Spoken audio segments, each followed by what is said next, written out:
আসসালামু আলাইকুম। এডুকেশন 360 পক্ষ থেকে স্বাগতম। আশা করি সবাই ভালো আছেন। 2024 সালের এসএসসি পরীক্ষার যারা বোর্ড চ্যালেঞ্জ করছিল তাদের ফলাফল প্রকাশ। আমরা যদি বোর্ডের ওয়েবসাইটে যাই তাহলে প্রথমেই নোটিশ বোর্ডে প্রকাশ করছে 2024 সালের এসএসসি পরীক্ষার পুনর্নিরীক্ষণের ফলাফল। আমরা যদি একটু ক্লিক করি তাহলে আমাদের এরকম ইন্টারফেস আসবে। আমরা যদি ডাউনলোড করে ফেলি এবং কি বলা হয়েছে সেই বিষয়টা যদি একটু দেখি।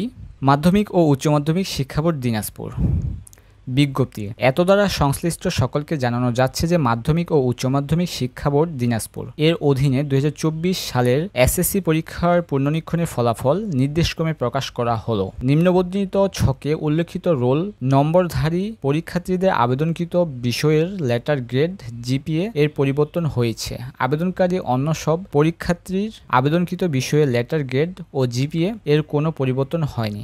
পূর্বের লেটার ও গ্রেড জিপিএ বহাল রয়েছে। এখানে সুন্দর করে নিচে দিছে যারা ফল পুনর্নিরীক্ষণের জন্য আবেদন করেছিল অর্থাৎ বোর্ড চ্যালেঞ্জ করেছিল তাদের রোল নাম্বার এবং জিপিএ সহ দিয়ে দিছে। যাদের পরিবর্তন হয়নি তাদের আগের জিপিএ বহাল রয়েছে।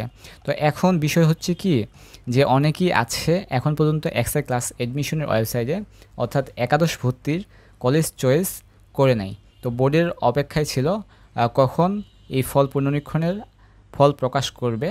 তাদের ক্ষেত্রে এক্সট্রা ক্লাস এডমিশনে যদি আমরা যাই, একটু নোটিশ বোর্ডে যদি যাই, এখানে সুন্দর করে আরেকটা নোটিশ দিছে যে বৃদ্ধি প্রসঙ্গে, অর্থাৎ 2024-25 শিক্ষাবর্ষে একাদশ শ্রেণীতে অনলাইন মাধ্যমের ভর্তির লক্ষ্যে প্রথম পর্যায়ে শিক্ষার্থীদের আবেদনের মেয়াদ আগামী 13/6/2024 তারিখ বৃহস্পতিবার রাত 8টা পর্যন্ত বৃদ্ধি প্রসঙ্গে।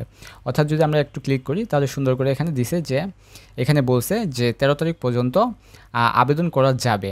এখানে উল্লেখ করছে যে পুনর্নিরীক্ষণের যে সকল শিক্ষার্থীদের ফলাফল পরিবর্তন হবে তারাও উক্ত সময়ের মধ্যে আবেদন করতে পারবে।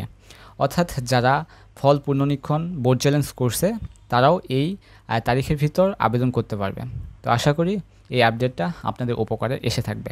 তো যাক, দেখা হচ্ছে নতুন কোনো আপডেট ইনফরমেশন নিয়ে। সে অবধি ভালো থাকবেন। আসসালামু আলাইকুম।